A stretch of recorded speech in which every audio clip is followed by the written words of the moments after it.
या शुभ्र वस्त्रावृता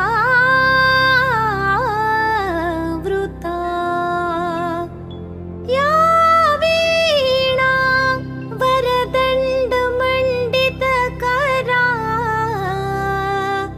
या श्वेत पद्मासना।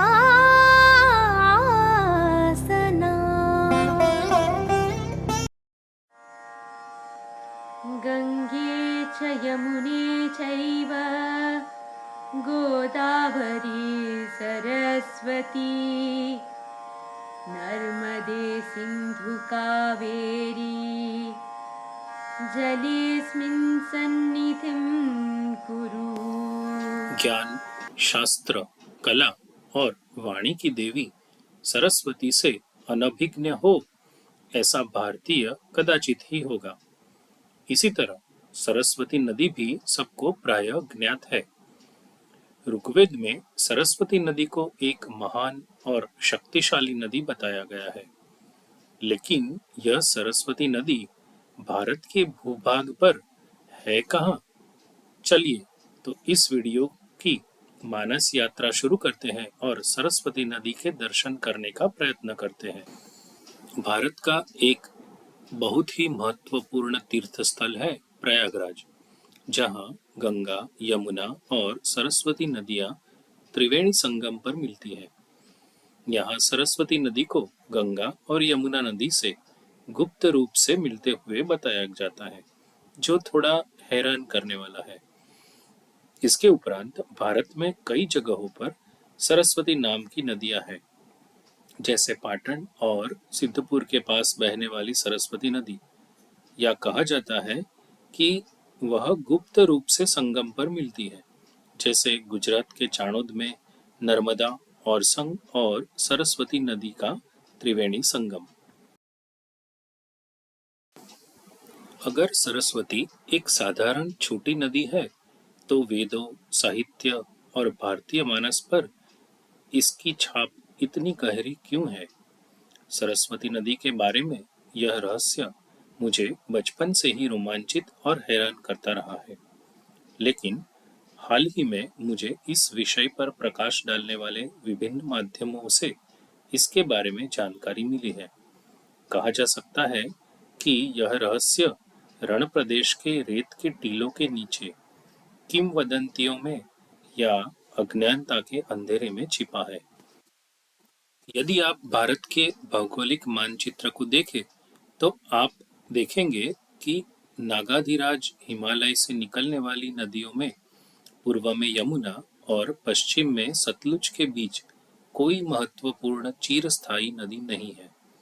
सरस्वती नदी, जिसके स्रोत के पास आदिबद्री मंदिर स्थित है, हरियाणा और राजस्थान में बहने वाली घग्गर नदी और सिंध में बहने वाली हकरा या नारा नदियां केवल वर्षा सिंचित नदियां ही है, परंतु इन नदियों का तल कई स्थानों पर 3-4 किलोमीटर चौड़ा है, जो अतीत में एक बड़ी नदी के अस्तित्व का संकेत है। इस मार्ग पर अनेक कुओं में उथली गहराई पर मीठा पानी मिलता है। लोक कथाएं हैं कि यहाँ रेगिस्तान में नौका घाट थे तथा प्राचीन भारतीय सभ्यता हड़प्पा या सिंधु सरस्वती सभ्यता के महत्वपूर्ण अवशेष भी यहाँ मिले हैं। 19वीं सदी से लेकर वर्तमान तक किए गए अनेक अध्ययनों से मिशेल डेनिनो जैसे लेखक पूरे विश्वास के साथ बताते हैं कि वेदों में जिस सरस्वती नदी को सर्वश्रेष्ठ नदी और सर्वश्रेष्ठ माता बताया गया है, वह कभी वर्तमान घग्गर और हकरा या नारा नदी के मार्ग पर बहती थी। प्रश्न उठता है कि यह नदी विलुप्त कैसे हो गई? इसका कारण हिमालय क्षेत्र में आए भूकंप को माना जा सकता है। इस भूकंप और अन्य कारणों से यह भी पता चलता है कि यमुना, जो सरस्वती नदी की सहायक नदी थी, उसने पूर्व की ओर मुड़कर सरस्वती को छोड़ दिया और गंगा नदी से हाथ मिला लिया। इसी प्रकार चंचल सतलुज नदी, जिसका संस्कृत नाम शतुद्री 100 धाराओं वाली है, उसने भी रोपड़ रूपनगर पंजाब से पश्चिम की ओर तीव्र मोड़ लिया और सरस्वती का साथ छोड़कर सिंधु नदी में मिल जाती है। संभवतः इन्हीं कारणों से सिंधु नदी में बार बार बाढ़ आने लगी और इसके किनारे बसे सिंधु सभ्यता के कई प्राचीन शहर नष्ट हो गए। दूसरी ओर नदी के सूख जाने से सरस्वती नदी के किनारे बसे कई प्राचीन शहर भी वीरान हो गए।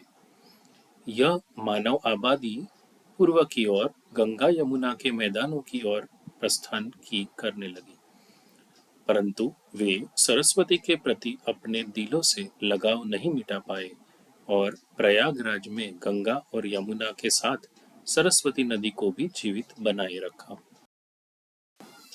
भारतीय उपमहाद्वीप में सबसे पहले महत्वपूर्ण पुरातात्विक उत्खनन सिंधु नदी के पास हड़प्पा और उसके बाद मोहेंजोदड़ो में हुआ।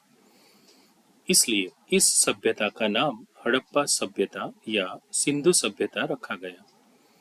भारत के विभाजन के बाद इनमें से अधिकांश पुरातात्विक स्थल वर्तमान पाकिस्तान में चले गए और वर्तमान भारत में खनन शुरू हुआ। 1930 के समय के विचार जानने वाले हमें यह भी नहीं पता था कि वर्तमान शोध के बाद सरस्वती नदी के प्राचीन मार्ग और गुजरात में सिंधु नदी से भी अधिक पुरातात्विक स्थल पाए गए हैं। तो अब सिंधु घाटी सभ्यता का नाम बदलने का समय आ गया है। नया नाम क्या हो सकता है? सिंधु सरस्वती सभ्यता या प्राचीन भारतीय सभ्यता?